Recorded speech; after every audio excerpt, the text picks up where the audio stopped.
Emotional और सबको दिल से मानने वाली पारुल की शादी विवेक से होती है।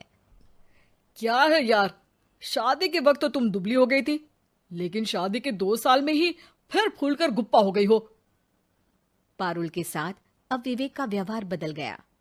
सास ससुर भी बिना बात के ताने देते। अरे 2 साल हो गए, बच्चा नहीं हुआ, निकल यहां से। विवेक का भी सहारा पारुल को नहीं मिलता है। लेकिन जिस विवेक से पारुल को तलाक के एवज में 18 लाख मिले होते हैं, वो पारुल एक दिन, इंस्पेक्टर साहब, मुझे कंप्लेंट लिखवानी है। जी मैडम, क्या हुआ? चीटिंग, एक लड़के ने मेरे 6 लाख रुपए लूटे हैं। पुलिस वाला पारुल को ऊपर से नीचे तक देखता है। मामला क्या है, विस्तार से बताइए। पारुल फिर जो बताना शुरू करती है, उसके बाद इंसानियत से भरोसा उठना लाजमी है। मेरे पति ने मुझे कभी अपनाया ही नहीं।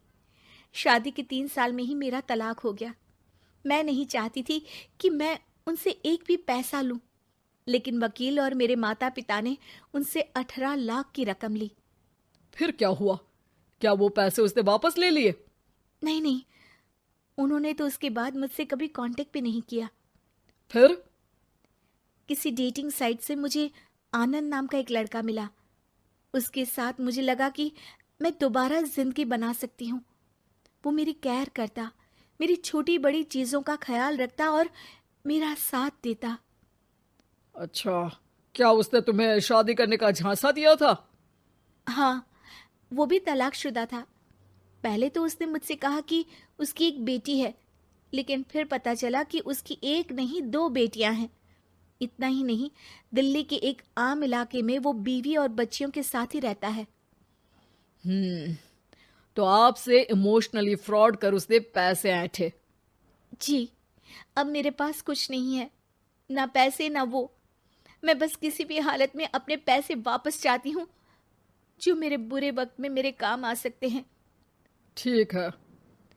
पुलिस आनंद को पुलिस स्टेशन बुलाकर सारी पूछताछ करती है, लेकिन आनंद पुलिस वालों को ये यकीन दिला देता है कि पारुल ने उसे कोई पैसे दिए ही नहीं, बल्कि वो तो उस पर बीवी को छोड़ने का दबाव बना रही थी और ना मानने पर पारुल ने ये झूठा केस डाला है। क्या मैडम, फोकट में पुलिस का वक्त खराब कर रही हैं?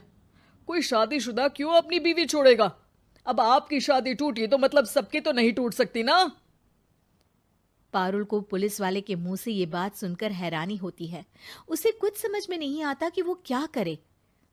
वो अपनी सहेली झनक, जो कि वकील थी, उससे कांटेक्ट करती है। झनक, मैं क्या करूं?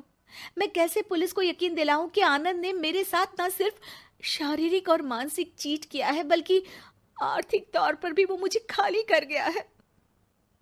अब वक्त झनक का था। देख पारुल, ऐसे तो किसी को भी बिना सोचे समझे पैसे नहीं देने चाहिए, लेकिन अब जब तूने ये कदम उठा ही लिया है, मुझे ये बता, तूने कब कब पैसे दिए और कितने? क्या कहीं कोई सबूत है? पारुल कुछ सोचती है। 3 बार तो बैंक में ट्रांसफर और 2 बार गूगल पे। क्या इन सब के रिकॉर्ड मिल जाएंगे? हाँ, क्यों नहीं, मैं बैंक से सब निकाल लाऊंगी। अगले दिन पारुल सारी स्टेटमेंट झनक के सामने रखती है और वो व्हाट्सएप की चैट भी दिखाती है, जिसमें कई बार आनंद ने ये बात कबूली थी कि वो उसके पूरे 6 लाख जल्द ही देगा। झनक अब पूरा केस लेकर पुलिस के पास जाती है और मामले को क्राइम एक्ट के तहत पूरे सबूत के साथ दर्ज करा आनंद की गिरफ्तारी की मांग करती है। पुलिस आनंद को लेने जैसे ही उसके घर जाता है, उसका सारा मामला बीवी और बच्चों के सामने खुल जाता है।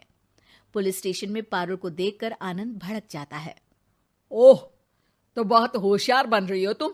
ये झनक है ना तुम्हारी बचपन की सहेली? बताऊं सबको तुम्हारे बारे में? सब है मेरे पास, वो फोटो, वो वीडियो, तेरे भाई का नंबर भी है। 6 लाख क्या, अब 1 रुपया भी निकाल कर दिखा दे। वो पुलिस स्टेशन में जोर जोर से चिल्ला रहा था कि तभी पुलिस के एक सीनियर ऑफिसर को गुस्सा आ जाता है। क्यों चिल्ला रहा है? अब तो सारे सबूत है तेरे खिलाफ।